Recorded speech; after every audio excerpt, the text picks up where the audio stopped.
Novembre, salut à tous, j'espère que vous êtes en forme où que vous soyez et bienvenue comme d'habitude à la maison dans mon petit bureau pour ce point média, c'est l'épisode 187 spécial Ligue des Champions. J'ai déjà une grande nouvelle à vous annoncer ce soir les amis, ce soir libre antenne ensemble, vous et moi en direct pour parler, échanger sur la soirée de Ligue des Champions. C'est très simple, si vous avez un iPhone, vous téléchargez l'application Brut Live, vous vous abonnez à mon compte et ce soir 22h45, vous appuyez sur la petite main qui se trouve en bas à droite, vous me faites un petit coucou et je vous accueille ici dans mon petit bureau pour discuter de cette soirée Ligue des Champions avec Julien Palmieri et Ludovic Giuli ce soir 22h45 sur Brut Live. On parlera notamment du Paris Saint-Germain ce soir face à Leipzig avec un homme sous pression, Monsieur Pochettino.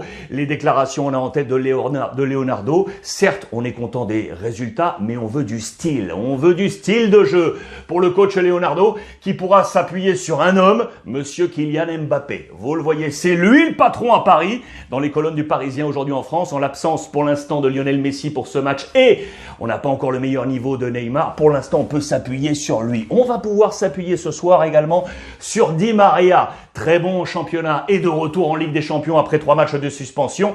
On va s'appuyer sur le Fideo dans l'équipe. On relève également d'ailleurs dans le quotidien national l'âge de cette attaque du Paris Saint-Germain. Regardez, avec ce péril vieux, parce qu'on nous dit, c'est vrai que la défense, le milieu est rajeuni, mais sur le milieu offensif et en attaque, on est un petit peu vieux. Côté PSG, avec notamment ces 3 hommes, Neymar, Di Maria, Messi, 29, 33 et 34 ans. On va voir ce qui va se passer ce soir avec les vieux. En attendant, Pochettino donc sous pression ce soir, un soir pour prouver. On rappelle donc les absences avec Messi, Paredes, Verratti et toujours Sergio Ramos. Voici le 11 probable ce soir du Paris Saint-Germain.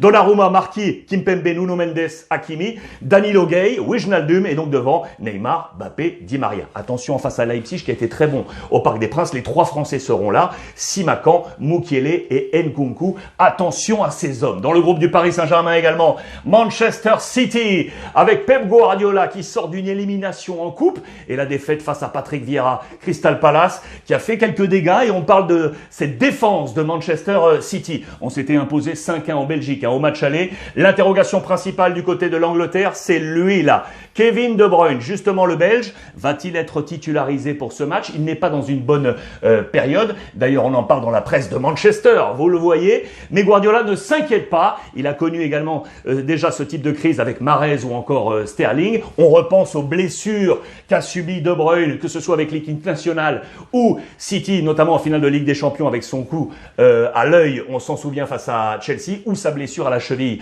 avec la sélection nationale. Pas beaucoup de temps de préparation. Il n'est donc pas à 100%. Va-t-il jouer ce soir, oui ou non? Élément de réponse. C'est probable, on nous dit oui du côté de la presse de Manchester. Voici le 11 probable ce soir de Manchester City pour affronter la formation de Bruges. Voilà pour le point complet sur ce groupe du Paris Saint-Germain. Quels ont été les MVP hier d'une grande soirée de Ligue des Champions? Réponse ici. Les 2 grands bonhommes de la soirée Ligue des Champions, à commencer par Monsieur Cristiano Ronaldo. À la une de toute la presse anglaise, once more, une nouvelle fois, c'est l'homme du rescue. Il est arrivé pour sauver United, one and only. Uniquement Monsieur Cristiano Ronaldo, parce que sur la pelouse de l'Atalanta Bergame, ça a été ultra compliqué. Regardez une nouvelle fois cette rage-là de Cristiano Ronaldo. À 2 reprises, l'Atalanta a mené dans ce match et à 2 reprises, c'est Monsieur CR7 qui est venu ramener United dans le bain. Les Italiens ont très bien compris. Ronaldo fait mal, bien évidemment. Famale, vous le voyez ici avec CR7. Je vous ai mis d'ailleurs, c'est toujours intéressant de voir comment on joue du côté de Manchester United avec ce schéma de jeu qui était en 3-4-1-2. Vous le voyez, 3-4-1-2 avec Raphaël Varane ici d'ailleurs qui a été touché dans ce match. Regardez le respect des consignes. 3, vous le voyez ici, le 4, le 1, qu'est-ce qui était en position 1? C'était Bruno Fernandes qui était ici avec le numéro 18, vous voyez, 3, 4, 1, 2 pour l'attaque, respect de la consigne d'Ole Gunnar Solskjaer, MVP dans ce match, bien évidemment, Cristiano Ronaldo qui a été énorme, premier joueur de cette soirée, qui a été le deuxième pour moi sans conteste, Monsieur Dybala, la Juve qui comme Manchester en difficulté en championnat, mais sur la scène européenne, cartonne, ça c'est important pour la formation de Max Allegri et Dybala qui est à la une de toute la presse avec, regardez cette pause qui vous rappelle peut-être quelqu'un, pour ceux qui s'en souviennent des années 80, 85, Michel Platini, ici, c'était à Tokyo pour une coupe intercontinentale avec la Juve, qui avait vu son but annulé, et là Dybala qui marque et qui a une pensée pour Monsieur Platini parce qu'il dépasse au nombre de buts marqués le célèbre français de la Juve. C'est tout un symbole ici avec Dybala, et donc si on pêche sur la scène nationale, la Juve cartonne et commande sur la scène européenne avec un super Dybala, auteur de ce doublé, pour être élu logiquement MVP de ce match. Là aussi, je vous ai montré comment on s'est organisé. On était en 4-4-1-1 avec là aussi un respect parfait de la discipline, sauf peut-être pour un homme, c'est Chiesa qui était ici. Regardez, il est là, le numéro 22 en position moyenne. C'est lui qui est le plus haut devant Dybala. Il fait pourtant partie de cette chaîne de 4 ici dans ce 4-4-1-1 et il est devant. C'est intéressant de voir l'apport offensif de Chiesa dans ce type de match. Je vous ai dit que ça bougeait également sur les bancs en Europe. Que va-t-il se passer avec Unai Emery, les amis? L'entraîneur actuel de Villarreal, l'ancien du Paris Saint-Germain, va-t-il débouler du côté de Newcastle? La presse dans le nord de l'Angleterre, vous le voyez, on attend l'ami Unai Emery. En attendant, hier, il s'est imposé face aux Young Boys de Berne 2-0 et en conférence de presse, eh bien écoutez, on lui a posé directement la question, eh bien il n'a pas nié. Il n'a pas nié, les contacts sont établis. Bye bye, point d'interrogation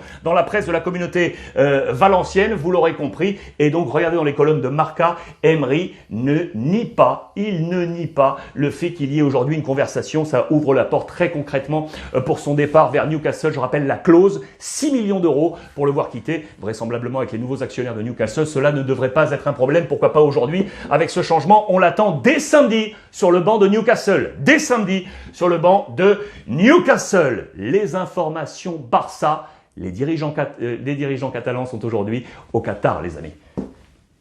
Les dirigeants barcelonais sont aujourd'hui au Qatar pour aller chercher Xavi. En attendant, le Barça est toujours en vie, les amis. Toujours en vie dans cette Ligue des Champions. Bimen à la une de Sport et Mundo Deportivo avec le Fati Goal. C'est un but en or de Fati qui permet au Barça d'être toujours en vie. Regardez, c'est à la une de toute la presse. Bien évidemment, élu MVP pour cette opération sauvetage pour le Barça. La victoire était obligatoire pour espérer rester en vie. Et en plus, dans le même temps, Benfica a été liquidé par le Bayern Munich. Regardez, une véritable torture à la une de la presse portugaise face à Lewandowski. Défaite 5-2 et du coup, le Barça prend la deuxième place de ce groupe derrière le Bayern Munich. Avec cette équipe, c'était sans Piqué, Sergio Roberto, Pedri, Braithwaite et donc le Kun Agüero. Clément Lenglet a été titularisé et notez également la titularisation de Nico, de Gavi et de Ansu Fati. C'est la jeunesse. On va y revenir, notamment avec Ansu Fati qui marque là son 16e but en 50 matchs. 16 buts en 50 matchs. Toute compétition confondue, c'est bien un but en or aujourd'hui pour les Catalans. Les notes dans le quotidien Sport, vous le voyez, et je vous parlais des 3 jeunes tout à l'heure pour vous montrer que c'est un record de précocité. C'est la première fois qu'une équipe espagnole affiche 3 joueurs de moins de 20 ans en Ligue des Champions. Ils sont là tous les 3 titularisés, Nico, Gavi, Ansu Fati, avec d'excellentes notes d'ailleurs au passage. Et il y a un bonhomme que je veux également souligner dont c'était le retour. 4 mois d'absence. Monsieur Dembélé, le Français qui est entré en jeu, et c'est avec son entrée en jeu que tout a basculé. Regardez, il inaugurait son numéro 7 qu'il a récupéré d'Antoine Griezmann sur le dos. Il avait avant le 11. Désormais, numéro 7, c'était son grand retour. 4 mois après, il a été bon, très bon dans ce match pour épauler Ansu Fati. D'ailleurs, ça a fait du bien à toute l'équipe, même à Frenkie de Jong, qui s'est réveillé, qui est apparu enfin après le but, parce que jusqu'alors, sur le niveau défensif, le Barça n'était pas bon du tout, avec notamment Frenkie de Jong, c'est à souligner. Donc en toile de fond, il y a cette opération Xavi. Donc l'information est là, tombée ce matin sur l'ensemble des réseaux sociaux, avec nos confrères espagnols infiltrés.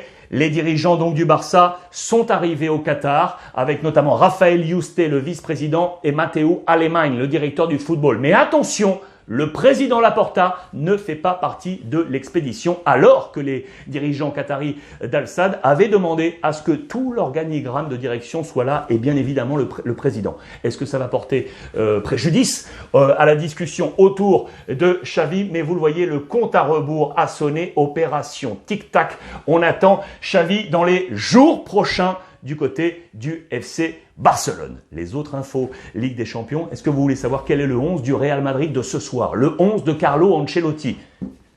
Information Real Madrid, mais juste avant, le zoom, parce que ça c'était magnifique. Hier, les Lillois sont allés s'imposer à Séville, 2-1, avec une douce nuit à Séville. C'était impératif de s'imposer après 10 matchs sans victoire en Ligue des Champions pour Lille. Voilà cette victoire qui va faire du bien pour laisser Lille en vie dans cette Ligue des Champions. La presse sévillane est à l'inverse, logiquement, et on s'inquiète parce que ça se complique maintenant pour Séville pour espérer se qualifier pour le tour suivant. Vous l'aurez compris, très difficile. Les notes, je vous ai comparé les notes espagnoles et les notes françaises pour voir quoi? C'est qu'un homme à l'unisson fait donc l'unanimité, c'est Iconé, le héros insaisissable, qui a pris un très bon 7 sur 10. Il a la meilleure note, vous le voyez du côté de la presse espagnole, avec un 3 étoiles. C'est le maximum. C'est intéressant de voir ça et ces comparaisons. Iconé, homme du match, vous l'aurez compris, dans cette presse ce soir. Il y a également Liverpool-Atlético. Avant de vous parler du Real, Liverpool-Atlético, Simeone face à Klopp, deux coachs qui ont littéralement changé leur club, l'Atlético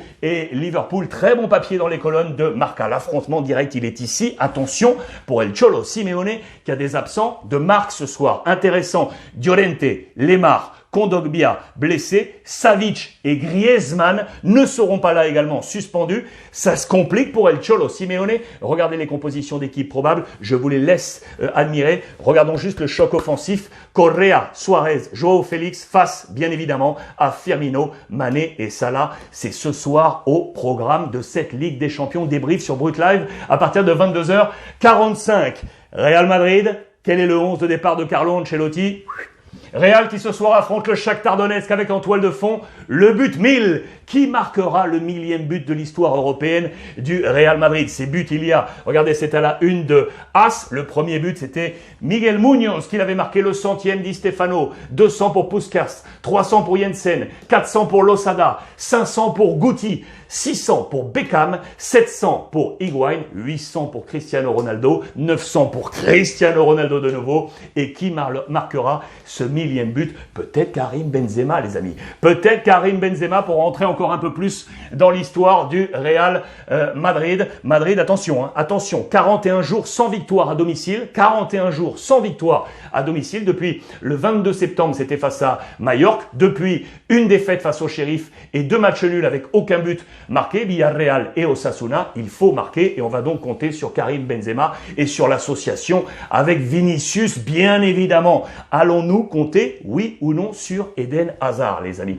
Eden Hazard qui n'est plus titulaire depuis le 28 septembre. 28 septembre pour Eden Hazard. Carlo Ancelotti veut le pousser et lui donner des exemples à suivre, et notamment Mariano qui s'est bien relancé côté Real Madrid. Est-ce que Eden Hazard sera titulaire ce soir? Réponse dans un tout petit instant. Casemiro, toujours infatigable, qui est à une moyenne de 40 matchs par saison. Et puis le secret de Carvajal, qui a changé son alimentation. On nous parle d'une diète au gluten pour pouvoir tenir très très strict et pour revenir à son meilleur niveau. Voici le 11 probable du Real Madrid avec donc Eden Hazard, les amis. Titulaire possible, la presse belge en parle également. C'est une chance à saisir, vous l'aurez compris, pour l'international belge. Il devrait être là, titulaire, aux côtés de Benzema et Vinicius, Kroos, Casemiro, Modric, Carvajal, Alaba, Militao, Mendy, Courtois, absent, Bale, Valverde, Mariano, Rodrigo et Ceballos pour affronter le Shakhtar Donetsk. Voilà pour ce point complet. Les amis, je vous rappelle donc que ce soir, on se retrouve Brut Live, 22h45. J'espère que vous serez au rendez-vous. On va se régaler. En attendant, comme tous les jours, profitez.